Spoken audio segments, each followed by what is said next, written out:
नमस्कार। हमारे पास दिसंबर 2025 के आखिरी हफ्ते की खबरों का ढेर है और आज हम सिर्फ इन पर नजर नहीं डालेंगे बल्कि ये समझने की कोशिश करेंगे कि ये सब आपस में जुड़ी कैसे हैं। जी। क्योंकि एक ही हफ्ते में खेल के बड़े पुरस्कार, कुछ अहम राष्ट्रीय दिवस और अंतर्राष्ट्रीय राजनीति में बड़ी हलचल, ये सब महज संयोग तो नहीं हो सकता। बिल्कुल सही कहा आपने।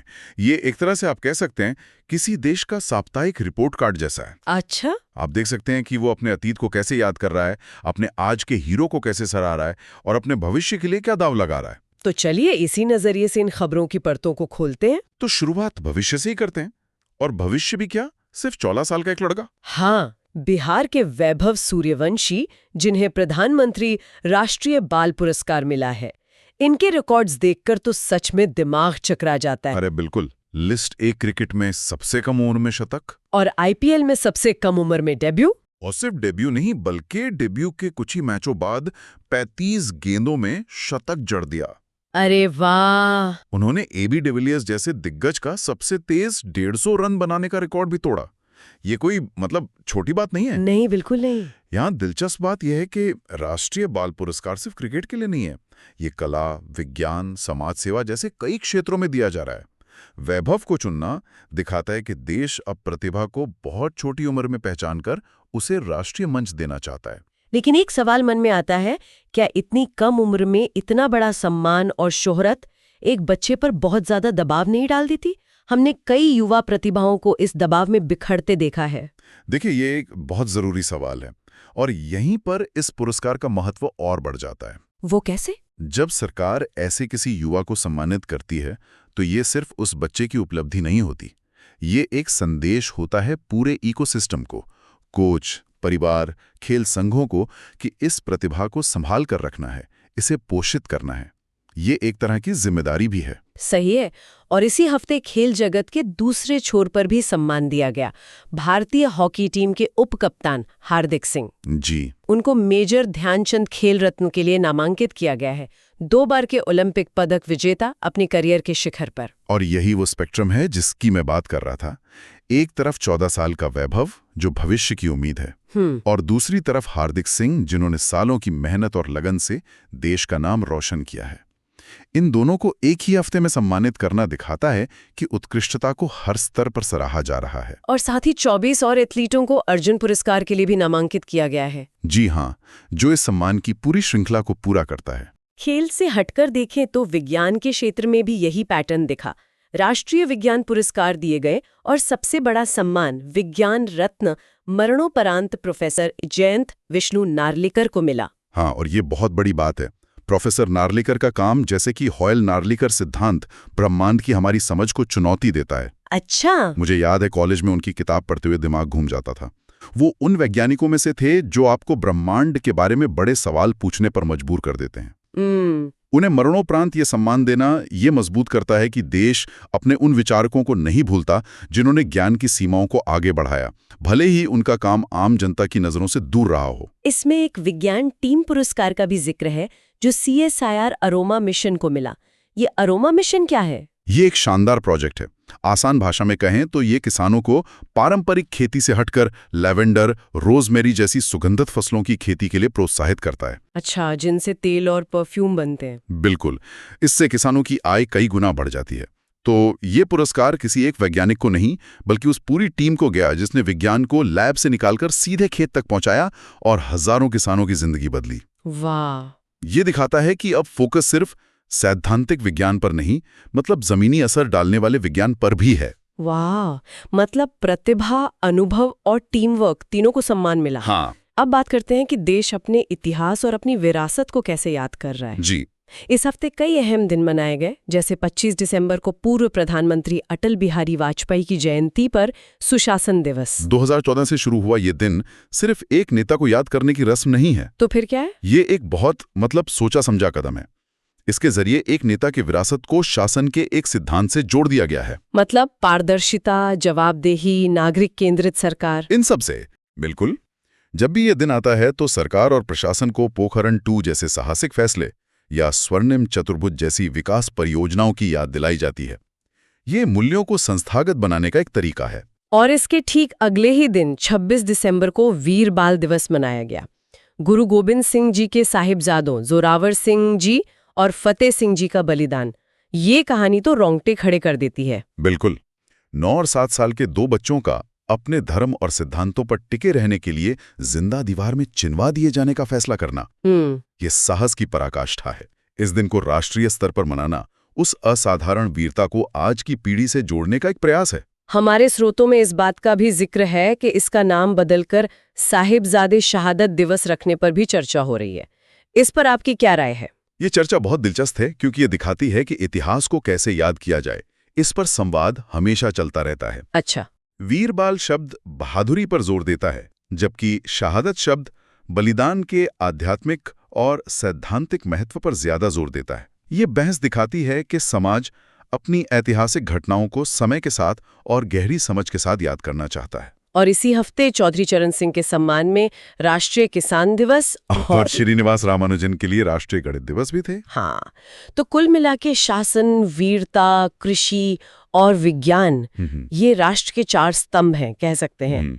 इन सभी को एक ही हफ्ते में याद करना ये दिखाता है कि एक राष्ट्र अपनी पहचान को कितना बहुआयामी मानता है। हमने बात की कि कैसे देश अपनी पहचान को परिभाषित कर रहा है, लेकिन यही पहचान की राजनीति जब अंतर्राष्ट्रीय मंच पर आती है तो समीकरण बदल जाते हैं। इस हफ्ते इजराइल ने सोमालीलैंड को एक देश के तौर पर मान्यता दे दी। ये एक बहुत बड़ा कदम लगता है। तंत्र देश की तरह काम कर रहा है, अपनी सरकार, अपनी सेना, अपनी मुद्रा के साथ। लेकिन दुनिया के किसी भी संयुक्त राष्ट्र सदस्य देश ने उसे मान्यता नहीं दी थी। तो इजराइल का ये कदम एक मिसाल कायम कर सकता है। बिल्कुल, जिसके दूरगामी परिणाम होंगे। लेकिन इजराइल ने ये कदम उठाया क्यों और अब क्यों? देखिए, इसकी सबसे बड़ी वजह है भूगोल। सोमालीलैंड लाल सागर के मुहाने पर बैठा है, जो दुनिया के सबसे व्यस्त शिपिंग मार्गों में से एक है। सही कहा। वहां अपनी पैठ बनाना इजराइल के लिए एक बहुत बड़ी रणनीतिक जीत है, लेकिन इसकी प्रतिक्रिया भी जबरदस्त हुई है। हाँ, मैंने पढ़ा कि सोमालिया, तुर्की, मिस्र सबने इसकी निंदा की है। और पूरे अफ्रीकी संघ ने भी, सब कह रहे हैं कि ये उस क्षेत्र को अस्थिर कर देगा। एक मिनट, लेकिन क्या हॉर्न ऑफ अफ्रीका का वो इलाका पहले से ही अस्थिर नहीं है? सोमालिया खुद कई चुनौतियों से जूझ रहा है, तो क्या इजराइल का यह कदम एक तरह से उस क्षेत्र की जमीनी हकीकत को स्वीकार करना नहीं है? ये एक बेहतरीन सवाल है और यही इस मामले का दूसरा पहलू है। इजराइल यही तर्क दे रहा है कि सोमालीलैंड उस अस्थिर क्षेत्र में स्थिरता का एक द्वीप है। लेकिन कूटनीति में जमीनी हकीकत से ज्यादा महत्वपूर्ण यह होता है कि दूसरे देश उसे कैसे देखते हैं।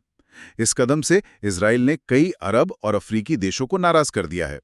तो ये एक भू राजनीतिक शतरंज की चाल है। बिल्कुल, जहां इजराइल ने एक ताकतवर मोहरा तो आगे बढ़ाया है, लेकिन साथ ही अपने चारों ओर कई नए विरोधी भी खड़े कर लिए हैं। ये एक बड़ा जुआ है। और पड़ोस में देखें तो भारत बांग्लादेश संबंधों में भी तनाव बढ़ता दिख रहा है। राजनयिक सेवाओं को कम किया जा रहा है, वीजा केंद्र बंद हो रहे हैं। ये काफी चिंताजनक लगता है। ये बेहद चिंताजनक है क्योंकि ये सिर्फ एक राजनयिक विवाद नहीं है। 2024 में शेख हसीना की सरकार गिरने के बाद से बांग्लादेश में एक राजनीतिक शून्य बना हुआ है। और वहां भारत विरोधी भावनाएं भी बढ़ रही हैं। जी हाँ, और भारत के लिए इसके कई मतलब हैं। पहला, 864 किलोमीटर लंबी सीमा पर सुरक्षा एक बड़ी चुनौती बन गई है। दूसरा, भारत की एक्ट ईस्ट नीति, जिसके तहत बांग्लादेश के जरिए दक्षिण पूर्व एशिया से जुड़ने की योजना थी, उस पर अब एक बड़ा सवालिया निशान लग गया है। और व्यापार और लोगों के आपसी संबंधों पर भी इसका असर पड़ रहा होगा। बिल्कुल, व्यापार असंतुलन हमेशा से एक मुद्दा रहा है, लेकिन अब स्थिति और खराब हो सकती है। और सबसे बड़ी बात, जब वीजा सेवाएं बंद होती हैं तो इसका असर आम लोगों, छात्रों, मरीजों पर पड़ता है, जो आपसी संबंधों की नींव होते हैं। ये गिरावट दिखाती है कि दशकों में बने रिश्ते कितनी जल्दी पटरी से उतर सकते हैं, है ना? बिल्कुल, और ये दिखाता है कि पड़ोस को कभी हल्के में नहीं लिया जा सकता। तो एक तरफ अंतर्राष्ट्रीय और पड़ोसी मोर्चों पर ये चुनौतियां हैं, और दूसरी तरफ घरेलू सुरक्षा को लेकर भी एक बड़ा नीतिगत बदलाव हुआ है। अग्निवीरों के लिए बीएसएफ में कोटा 10% से बढ़ाकर सीधे 50% कर दिया गया है। और ये सिर्फ एक नंबर का बदलाव नहीं है। ये अग्निपथ योजना को लेकर जो सबसे बड़ा सवाल था 4 साल बाद क्या, उसका एक बहुत ठोस जवाब देने की कोशिश है। अच्छा, कोटा बढ़ाने के साथ साथ उम्र में छूट और शारीरिक परीक्षा में छूट देना ये साफ करता है कि सरकार अग्निवीरों के लिए अर्धसैनिक बलों में एक सीधा और आसान रास्ता बना रही है। लेकिन यहाँ एक और परत है। ये सिर्फ अग्निवीरों को नौकरी देने के बारे में नहीं है। मतलब? ये बीएसएफ जैसी फोर्स के कल्चर को बदलने की भी कोशिश है।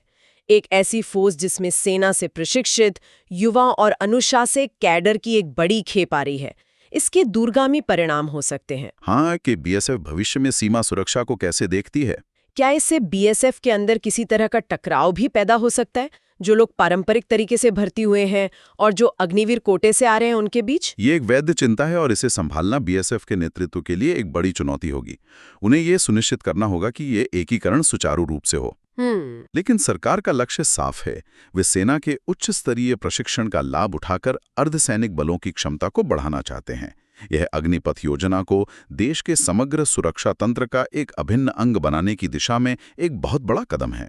सुरक्षा की बात हो तो जमीन पर तो बदलाव हो ही रहे हैं, लेकिन आज के दौर में देश की ताकत आसमान में भी देखी जाती है। बिल्कुल। और इस हफ्ते इसरो ने कुछ ऐसा ही कर दिखाया। हाँ, 24 दिसंबर को LVM-3 रॉकेट से एक सफल लॉन्च।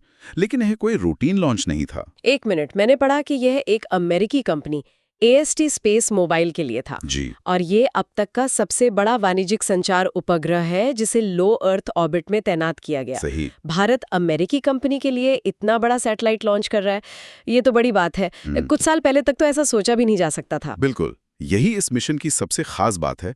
यह दिखाता है कि इसरो ने पिछले एक दशक में कितनी लंबी छलांग लगाई है। वो अब सिर्फ भारत की जरूरतों को पूरा करने वाली एक राष्ट्रीय एजेंसी नहीं है, बल्कि स्पेसएक्स जैसी कंपनियों के साथ प्रतिस्पर्धा करने वाला एक विश्वसनीय वैश्विक खिलाड़ी बन गया है। और LVM-3 रॉकेट, जिसे बाहुबली भी कहते थे, हाँ, उसकी लगातार सफलता ने दुनिया का भरोसा जीता है। और ये सैटेलाइट भी कोई आम सैटेलाइट नहीं है। सीधे मोबाइल पर 4G 5G कनेक्टिविटी देने का इसका मकसद है। हाँ, ये भविष्य की तकनीक है। कल्पना कीजिए कि आप किसी दूर दराज के पहाड़ी इलाके में हैं जहां कोई टावर नहीं है और आपके फोन पर सीधे सैटेलाइट से 5G स्पीड आ रही है। अरे वाह! ये तकनीक आपदा प्रबंधन से लेकर कनेक्टिविटी तक हर चीज को बदल सकती है। तो इसरो न सिर्फ सैटेलाइट लॉन्च कर रहा है, बल्कि भविष्य की इस तकनीक को सक्षम बनाने में भी एक अहम भूमिका निभा रहा है। चलिए आसमान से वापस जमीन पर क्रिकेट के मैदान में आते हैं। जी। 2026 T20 विश्व कप के लिए भारतीय टीम की घोषणा हो गई है और इसमें कुछ बहुत बड़े और साहसिक फैसले लिए गए हैं। सूर्य कुमार यादव कप्तान और शुभमन गिल टीम से बाहर। ये चयन साफ तौर पर एक नई सोच को दर्शाता है। चयनकर्ताओं ने साफ संदेश दिया है कि T20 अब एक विशेषज्ञ प्रारूप है और इसमें सिर्फ बड़े नाम नहीं, बल्कि उस प्रारूप के माहिर खिलाड़ी चाहिए। सूर्य कुमार को कप्तानी देना इसी आक्रामक सोच का प्रतीक है। लेकिन शुभमन गिल जैसे प्रतिभाशाली खिलाड़ी को बाहर करना, क्या ये एक बहुत बड़ा जोखिम नहीं है? विश्व कप जैसे बड़े टूर्नामेंट में अनुभवहीन सलामी बल्लेबाजों पर दांव लगाना टीम पर भारी पड़ सकता है। जोखिम तो है, लेकिन ये एक सोचा समझा जोखिम है। गिल का हालिया फॉर्म और फिटनेस दोनों ही चिंता का विषय रहे हैं। सही बात है। उनकी जगह अभिषेक शर्मा जैसे युवा विस्फोटक बल्लेबाज को मौका दिया गया है, जो पहली गेंद से आक्रमण कर सकते हैं। टीम में रिंकू सिंह जैसे फिनिशर और जसप्रीत बुमराह के नेतृत्व में एक मजबूत गेंदबाजी आक्रमण है। तो ये टीम कागज पर बहुत संतुलित लग रही है। बिल्कुल, और T20 के लिए खास तौर पर डिजाइन की हुई लगती है। ये दिखाता है कि अब फोकस भविष्य की जरूरतों पर है, अतीत की प्रतिष्ठा पर नहीं। तो अगर हम दिसंबर 2025 के इस एक हफ्ते को समेटें, तो एक तरफ वैभव और हार्दिक जैसे खिलाड़ियों को सम्मानित किया जा रहा है, प्रोफेसर नार्लिकर को याद किया जा रहा है, तो दूसरी तरफ इसरो भविष्य की तकनीक लॉन्च कर रहा है और क्रिकेट में भविष्य के लिए एक नई टीम बनाई जा रही है। ये एक बेहतरीन सारांश है। साहिबजादों के ऐतिहासिक बलिदान को याद करने से लेकर एक भविष्य के उपग्रह को लॉन्च करने तक, ये वाकई में गति में एक देश की झलक है, जो अपने अतीत से प्रेरणा लेता है, अपने वर्तमान को संवारता है और भविष्य पर नजर रखता है। यहाँ एक अंतिम विचार है जिस पर सोचा जा सकता है। इस पूरे हफ्ते की खबरों में पुरस्कार, सम्मान और अवसरों की एक धारा बह रही है। युवाओं के लिए पुरस्कार, अनुभवी खिलाड़ियों के लिए सम्मान, वैज्ञानिकों के लिए मान्यता और सैनिकों के लिए नौकरी का एक नया रास्ता। जो एक दिलचस्प सवाल की ओर ले जाता है, किसी देश की पुरस्कार और अवसरों की प्रणाली, प्रतिष्ठित पुरस्कारों से लेकर नौकरी के कोटा तक, उस देश की प्राथमिकताओं के बारे में क्या बताती हैं? यहाँ हफ्ता जिसमें हमने क्रिकेटरों, वैज्ञानिकों, सैनिकों और किसानों सबको सम्मानित होते देखा, यह अगली पीढ़ी के लिए बनाए जा रहे रास्ते के बारे में क्या संकेत देता है?